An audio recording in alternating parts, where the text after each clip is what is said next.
गिबियावनो बयनिसिमबो गाहाम हामलायनायखौ जासिहरबाय। दिनैनि फ्राम 24 हेडलाइन स्टोरीआव धेमाजि जिल्ला सानजारि नोगोरनिफ्राय रादाबखौ फरायदों आं आमिना सरगियारि।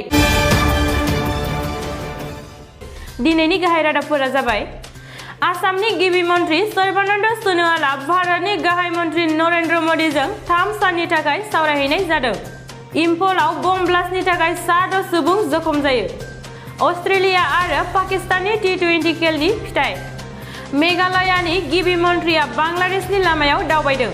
2020 मायथाइनि टकिअ अलिम्पिकआव क्वालिफिकेशन जाबाय। दानिया फैदो आबुं रादाबाव। खुलुमबाय, आं रैरुप नार्जारी।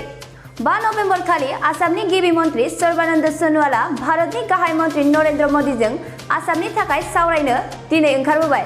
गाहायै आसामनि गिबि मन्त्रि सर्बानन्द सोनोवालआ आसामनि सिटिजेनशिप एमेन्डमेन्ट बिल आरो NRL सोमावसारनायखौ लाना सावरायहैनाय जायो।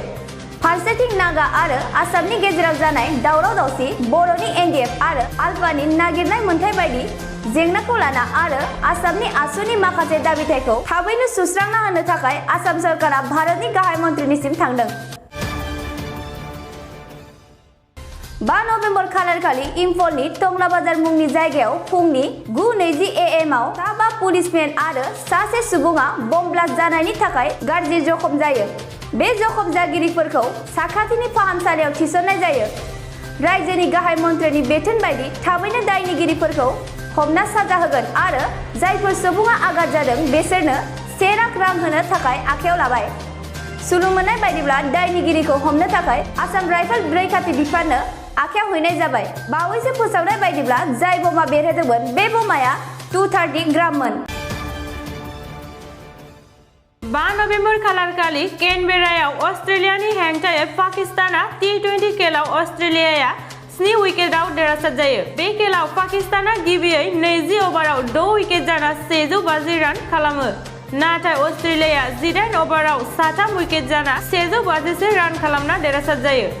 बे खेलाव स्टीवेन स्मिथआ नट आउट जाना 80 रान खालामना मेन अफ मेचखौ मोननो हायो। फारसेथिं लखनौआव आफगानिस्ताननि हेंथायै वेस्ट इन्डिजआ टेस्ट मेच खेल गेलेनाय सोलिगासिनो दं। 5 नभेम्बर खालारखालि मेघालयानि गिबि मन्त्रि दिनै बांलादेश आरो भारतनि हादोरारि राजालामायाव 700 किल'मिटार जानथायसिम दावबायनाय जायो। बे दावबायनायाव रायजो मन्त्रि लक्ष्मण रामबुई, सिनिउ बालांदार आरो बान्टिडर लाइन्डप बिथांमोनाबो दावबायनायाव बाहागो लायो। फारसेथिं बिथांमोननि दावबायनायखौ बांलादेश सरकारा मोजां मोनना बरायनाय जायो। बे दावबायनायजों लोगोसे बांलादेश सरकारा खैला फालांगि आरो 2022 मायथाइनि गेजेराव हाइड्र'पावार प्रजेक्ट मावनो थाखाय आखायाव लादों आरो गोजोनखौ अरायबो लाबोगोन होनना फोरमायदों। 3 नभेम्बर खालारखालि बांलादेशआव भारतनि आइजोनि हानजाया 2020 टकिअ अलिम्पिकआव क्वालिफाइ जानो हाबाय। गाहायै भारतआ USA नि आइजो हानजाजों गेलेना देरहासार जाना भारतनि आइजो हानजाया क्वालिफाइ जाबाय। सुलुं मोननाय बायदिब्ला भारतनि हौवासा हिन्जावसायाबो 2020 टकिअ अलिम्पिकआव क्वालिफाइ जानो हादों। दिनैनि रादाबखौ एसेयावनो फोजोबनाय जाबाय।